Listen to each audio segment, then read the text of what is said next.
La Nina El Niño వాతావరణ పరిస్థితుల మీద ఏ విధంగా ప్రభావితం చూపిస్తుంది, వర్షాకాలంలో వీటి ప్రభావం ఏ విధంగా ఉంటుంది ఏంటి అనేది తెలుసుకుందాము. మనతో పాటు వాతావరణ శాఖ అధికారి శ్రీనివాస్ గారు ఉన్నారు. ఒకసారి ఆయనతో మాట్లాడదాము. నమస్తే సార్. సార్, ఎల్నినో లానినో అనే పదాలను ఎక్కువగా మనం వింటూ ఉంటాము. అసలు ఇవంటే ఏంటి, వీటి ప్రభావం అనేది వాతావరణ పరిస్థితుల మీద ఏ విధంగా ఉంటుంది? మనకి ప్రధానంగా ఈ మాన్సూన్ విండ్స్ అనేటివి ఈ ఎర్త్ యొక్క మూమెంట్ వల్ల ఎర్త్ యాక్సిస్ ఒకటి మనకి స్ట్రైట్గా లేకుండా 23.5 డిగ్రీలు వాలి ఉంటుంది. ఈ వాలి ఉండటం వల్ల మనకి డిఫరెంట్ పీరియడ్స్ ఆఫ్ ద ఇయర్లో డిఫరెంట్ సీజన్స్ అనేవి మెయిన్గా దీనివల్ల వస్తాయి.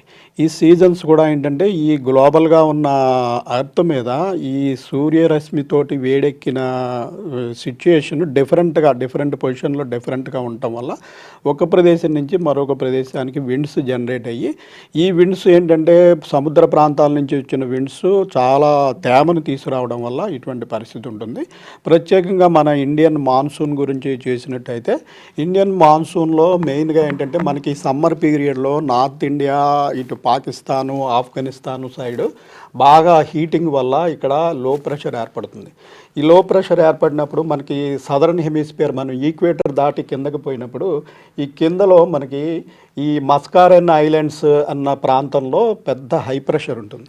సో ఈ హై ప్రెషర్ నుంచి మన ఈ లో ప్రెషర్ వైపు విండ్స్ అనేవి భూమధ్య రేఖని దాటుకుని వస్తాయి.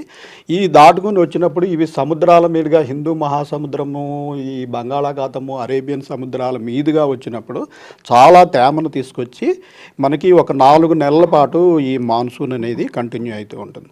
అయితే ఈ మాన్సూన్ యొక్క రెయిన్ఫాల్ అనేది ఒక గ్లోబల్గా 2 ఎఫెక్ట్స్ దీని మీద ప్రభావితం చూపిస్తాయి.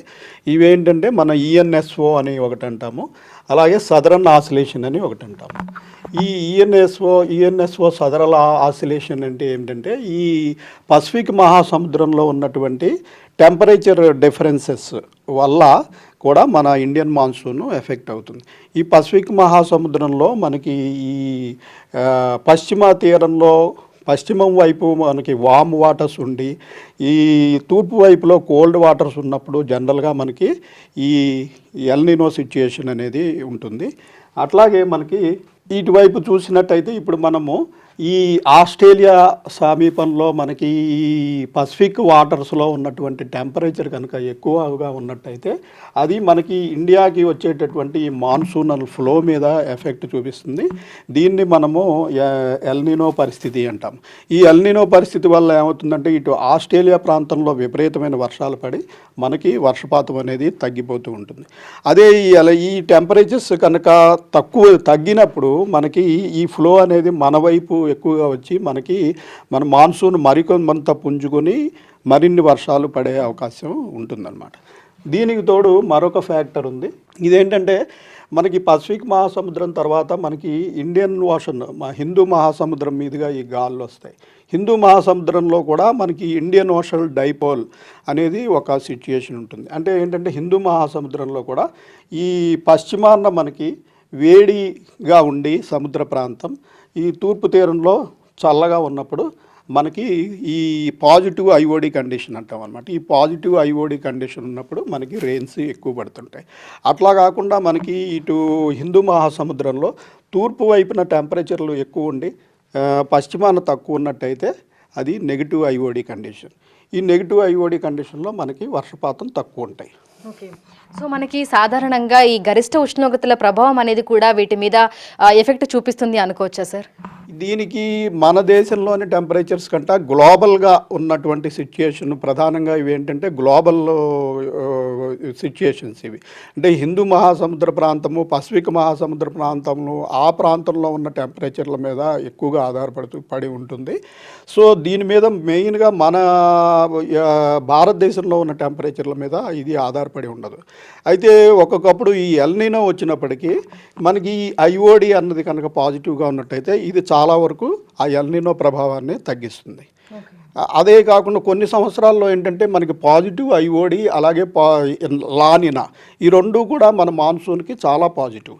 అటువంటప్పుడు మనకి వర్షాలు విస్తృతంగా పడతాయి. ఒకప్పుడు ఎల్నినో వచ్చి కానీ ఐఓడి పాజిటివ్గా ఉంటే కొంతవరకు ఎల్నినో ఎఫెక్ట్ని నిరోధించి మనకి వర్షాలు స్టిల్ బాగానే పడతాయి. లేదంటే ఇప్పుడు మనకి నెగిటివ్ ఐఓడి అండ్ ఎల్నినో పరిస్థితులు ఉన్నట్టయితే మనకి పూర్తిగా డ్రాట్ వచ్చే అవకాశం ఉంటుంది. ఓకే. సో సాధారణంగా మనం సమ్మర్ సీజన్లో ఈ కుండపోత వర్షాలను కూడా చూస్తూ ఉంటాము. అదేవిధంగా ఒక సీజన్ నుంచి మరొక సీజన్కి మార్పు చెందినప్పుడు కూడా మనం వర్షాలు అనేవి చూస్తూ ఉంటాము. సో వీటి ప్రభావం కూడా దీని మీద ఉంటుంది అని చెప్పుకోవచ్చా? వీటి ప్రభావం ఉండదండి. ఇవి లోకల్ ఫ్యాక్టర్స్. మనకి ఏంటంటే మన భారతదేశంలో ఈ సమ్మర్ మాన్సూన్ టైంలో పడే వర్షాలు ఏమిటంటే మనకి మన ల్యాండ్ మాస్కి మన సముద్ర ప్రాంతం మనకి దగ్గరగా ఉన్న సముద్ర ప్రాంతానికి ఉన్న టెంపరేచర్ డిఫరెన్సెస్ వల్ల మనకి లోకల్గా చిన్న చిన్న లో ప్రెషర్స్ ఉపరితల ఆవర్తనాలు ఏర్పడుతుంటాయి. వేరేజ్ మాన్సూన్ ఫ్లో అన్నది ఒక గ్లోబల్ ఫినామినా. మొత్తం ఎర్త్ మీద ఉన్నటువంటి వివిధ వాతావరణ పరిస్థితుల వల్ల ఈ భూమి గమనం వల్ల ఇవి జనరేట్ అవుతాయి. సో దానికి పెద్దగా సంబంధం ఉండదు. అయినప్పటికీ ఇప్పుడు రాబోయే సీజన్లో మనకి ఏంటంటే ప్రస్తుతం లానినా అన్నది అంటే పాజిటివ్ కండిషన్. అది ఆ లానినా అన్నది చాలా వీక్ ఫేజ్లో ఉంది. అది బహుశా న్యూట్రల్ పొజిషన్లోకి పోవచ్చును మాన్సూన్ సమయానికి అని ప్రస్తుతం మనకి ఇండికేషన్స్ వస్తున్నాయి. అలాగే ఈ ఐఓడి కూడా ప్రస్తుతం మనకి న్యూట్రల్ పొజిషన్లో ఉంది. సో ఈ రెండు న్యూట్రల్ పొజిషన్లో ఉండటం వల్ల మనకి ఇంకొక నెల పోయిన తర్వాత సిచ్యుయేషన్ చూసి వీటిల్లో ఏది నెగిటివ్ అయినా కూడా మనకి కొంత ఎఫెక్ట్ ఉంటుంది. లేదా ఈ రెండు కనుక న్యూట్రల్లో ఉన్నట్టయితే మన మాన్సూన్ యావరేజ్గా ఇంచుమించుగా సమానంగా ఉండే అవకాశం ఉంటుంది. అయితే గత కొన్ని సంవత్సరాలుగా చూస్తే వీటి కదలికలు అనేవి ఏ విధంగా ఉన్నాయని చెప్పుకోవచ్చు సార్?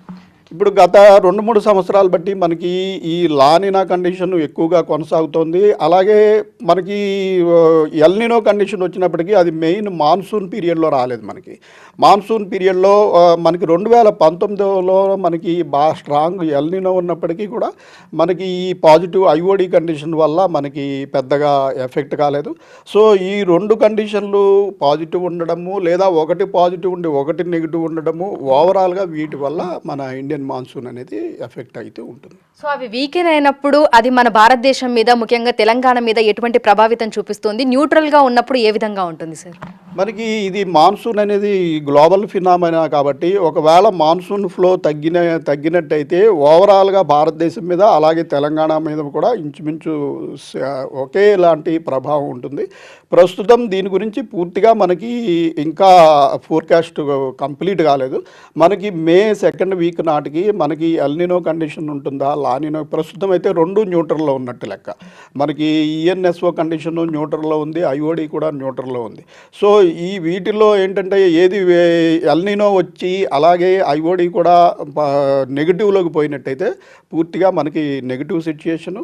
లేదు లానినా న్యూట్రల్ కంటిన్యూ అవుతూ ఐఓడి పాజిటివ్లో ఉన్నట్టయితే కొంతవరకు మనకి ఆదుకునే పరిస్థితి ఉంటుంది. దీని గురించి మనకి పూర్తి సమాచారం మనకి మరొక నెల 15 రోజుల్లో మనకి అవగతం అవుతుంది. Thank you sir, thank you. So వర్షాకాలంలో వర్షపాతం ఏ విధంగా ఉంటుంది ఏంటి అనేది కూడా ఎల్నినో లానినో మీద డిపెండ్ అయి ఉంటాయని కూడా వాతావరణ శాఖ అధికారులు అయితే తెలుపుతున్నారు. సో అవి న్యూట్రల్గా ఉంటాయా లేదంటే తక్కువగా ఉంటాయా అనేది కూడా వీటిని ప్రభావితం చేస్తుంది అని చెప్తున్నారు. మే చివరి నాటికి ఇందుకు సంబంధించి పూర్తి అవగాహన వచ్చే అవకాశం ఉన్నట్లుగా చెప్తున్నారు. ముఖ్యంగా గ్లోబల్గా మనం చూసుకున్నట్లయితే కూడా ఆ వాతావరణ పరిస్థితులు అన్నీ కూడా ఎల్నినో లానినో మీద ప్రభావితం చూపిస్తాయని వాటి ద్వారానే మనం వీటిని అంచనా వేయడానికి అవకాశం ఉంటుంది అని కూడా చెప్తున్నారు. విడుదల పరశురామ్తో అంజుమ బిగ్ టీవీ హైదరాబాద్.